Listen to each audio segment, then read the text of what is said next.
La pression artérielle est la force exercée par le sang circulant sur la paroi plus ou moins résistante des artères. Une baisse de la volémie, due à une élimination d'urine importante ou diurèse, entraîne une baisse de la pression artérielle et une importante élimination des ions sodium, contrairement aux ions potassium par les reins. Pour établir la valeur normale de la pression artérielle, des mécanismes hormonaux de quelques minutes à plusieurs jours interviennent. Par exemple, le système rénine-angiotensine-aldostérone, un système hormonal organisé autour du rein. Sensibilisé, certaines cellules myoépithéliales de l'artériole dans le rein sécrètent la rénine, une enzyme. L'angiotensinogène, un précurseur, une protéine inactive produite par le foie, est clivé par la rénine en angiotensine 1 inactive.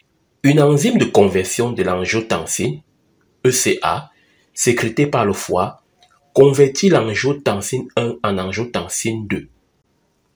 Via les récepteurs couplés à une protéine G, l'angiotensine 2 rétablit ou favorise une élévation de la pression artérielle en stimulant la vasoconstriction des artérioles, en stimulant au niveau de l'hypothalamus la sécrétion d'une hormone, d'une neurohormone, la vasopressine ou hormone antidiurétique.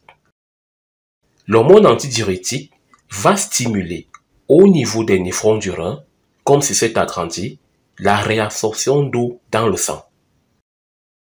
L'angiotensine 2 stimule aussi la partie glomérulée de la cortico-surrénale, dont les cellules stimulées sécrètent l'aldostérone, une autre hormone. Au niveau du tube contourné distal des néphrons, l'aldostérone stimule la réabsorption dans le sang de 3 ions sodium et des molécules d'eau contre 2 ions potassium. L'angiotensine 2 stimule aussi la sensation de soif, entraînant une plus grande absorption d'eau qui mécaniquement augmentera le volume sanguin et donc la pression artérielle. Voilà. Tous ces mécanismes, beaucoup plus dus à l'angiotensine 2, vont contribuer à rétablir la volémie et par conséquent la pression artérielle qui a diminué. Merci d'avoir regardé cette capsule et à bientôt.